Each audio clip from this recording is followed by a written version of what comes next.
হয়েছে। আপনারা জানেন গত 26 মার্চ ভোর 6টার দিকে ধানমন্ডি 8 নম্বর রোডে 3 নম্বর বাসার একটা দুর্ধর্ষ ডাকাতি সংঘটিত হয় এবং সেই ঘটনার প্রেক্ষিতে পুলিশ ঘটনাস্থল থেকে স্থানীয় জনতার সহায়তায় 6 জন ডাকাতকে আটক করেছে। এই বিষয়ে আমি বিস্তারিত উপস্থাপনের জন্য ডিসি রমনা ডিভিশন মোহাম্মদ মাসুদ আলমকে অনুরোধ করছি। মাসুদ, এটা লাগবে স্যার নাকি? এটা লাগবে না। বিসমিল্লাহির রহমানির রহিম। আসসালামু আলাইকুম সকল ইলেকট্রনিক এবং প্রিন্ট মিডিয়ার সদস্যবৃন্দ। আমরা যে ধানমন্ডিতে যে গতকালকে অর্থাৎ 26 মার্চ ভোর আনুমানিক 4:45টার দিকে ধানমন্ডির যে 8 নম্বর গলি 3 নম্বর বাসা, এই বাসাটা 6 তলা বিশিষ্ট একটা বাসা। এই বাসার স্বত্বাধিকারী বা মালিক হচ্ছেন এম এ হান্নান আজাদ। তো ওনার ছেলে যে আছেন যে বায়ান আজাদ ওরফে তানভীর, তো ওনার হচ্ছে অলংকার নিকেতন নামে একটা প্রতিষ্ঠান আছে, স্বর্ণালঙ্কারে ব্যবসা করেন এবং বসুন্ধরাতে একটা তাদের বড় দোকান আছে এবং তাদের ফ্যাক্টরি আছে তাঁতিবাজার, এবং তারা প্রসিদ্ধ স্বর্ণ ব্যবসায়ী। ইতিপূর্বে তাদের একটা এই গত জুলাই 24-এর শেষের দিকে তার দোকান থেকে কিন্তু প্রায় 7,500 ভরি স্বর্ণ চুরি হয়েছিল। এটার মামলা হয়েছিল তেজগাঁ থানায়। তো যাই হোক, এটা একটা ব্যাকগ্রাউন্ড আমি বললাম।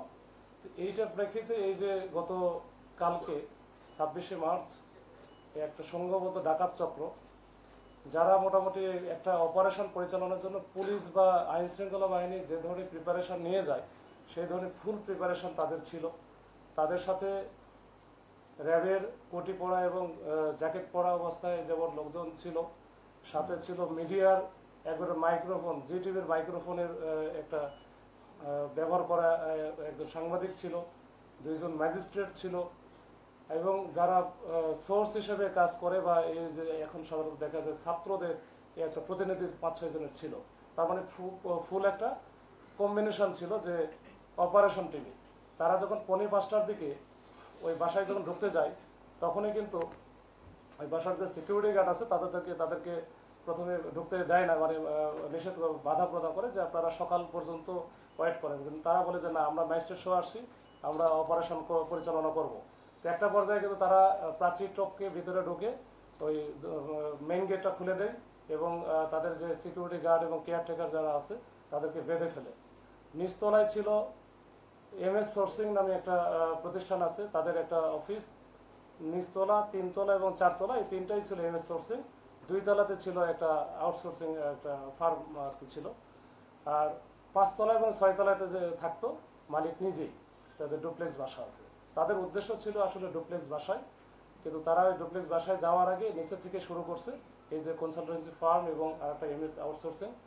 এইখান থেকে তারা একেবারে তছনছ করে ওখান থেকে মোটামুটি সব মিলে প্রায় 36 লক্ষ টাকার মতো তারা ওখান থেকে নিয়ে ফেলে, যেটা আমরা সিসি ক্যামেরাও দেখেছি, ফুটেজে দেখেছি। এরপরে তারা উপরেও যায়, উপরে একবারে 5 তলা এবং 6 তলা যেটা ডুপ্লেক্স বাসা ছিল, এই যে দায়ান আজাদ তানভীর ওখানে থাকে না, ওনার হচ্ছে বাবা ছিল, মা ছিল, তাদের মায়ের কাছ থেকে ওই যে গলায় স্বর্ণের চেন ছিল, কানের দুল ছিল, এগুলো সহ প্রায় 3 ভরির মতো একটা স্বর্ণ ওখান থেকে নেয় এবং নগদে 1,20,000 টাকার মতো ছিল, সেটাও ওইখান থেকে নেয়। তো নেওয়ার পরে অন্যান্য এদের টার্গেট ছিল হয়তো বা যে ওই বাসায় যেহেতু তারা অনেক বড় একটা স্বর্ণ অলঙ্কারের ব্যবসায়ী, ওখানে প্রচুর স্বর্ণ পাবে, তো এইগুলো একেবারে তছনছ করে ফেলে। হয়তো ওইভাবে তাদের টার্গেটটা তারা পূরণ করতে পারে নাই। ইতিমধ্যেই এই 10-15 মিনিটের মধ্যে কিন্তু 999 পুলিশের কাছে একটা ফোন আসে যে এখানে এই বাসায় ডাকাত পড়ছে। তখন পুলিশের যে টিমটা ছিল, পেট্রোল টিম, এই পেট্রোল টিম তাৎক্ষণিকভাবে রেসপন্স করে এবং তারা ওইখানে যখনই আসে তখন তো হচ্ছে পাশে যারা এই যে কনস্ট্রাকশন বিল্ডিংয়ের কাজ চলছিল, তখন তারাও বুঝতে পারে যে আসলে আমরা যা এতক্ষণ দেখছিলাম যে এটা হচ্ছে একটা অপারেশন পরিচালনা করতেছে র্যাবের পরিচয়, আসলে র্যাবের পরিচয় না, এটা তো ডাকাতি হচ্ছে।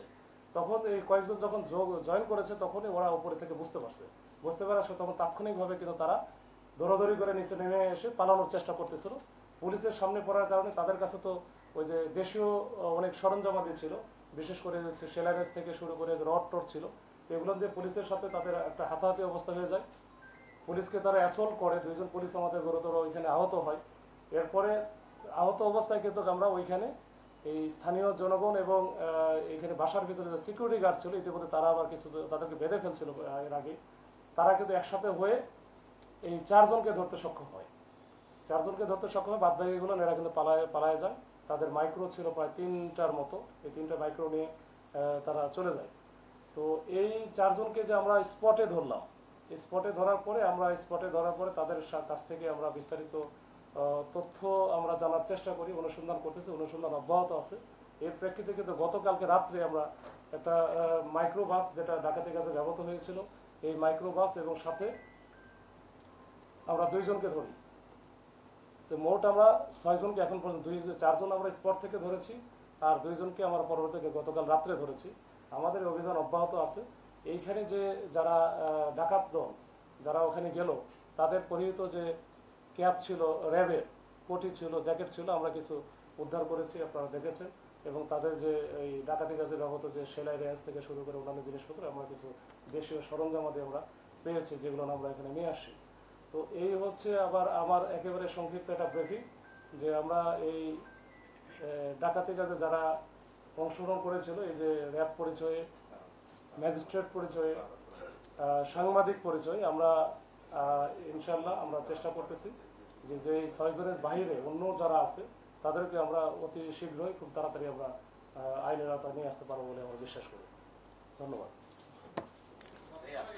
ধন্যবাদ মাসুদ।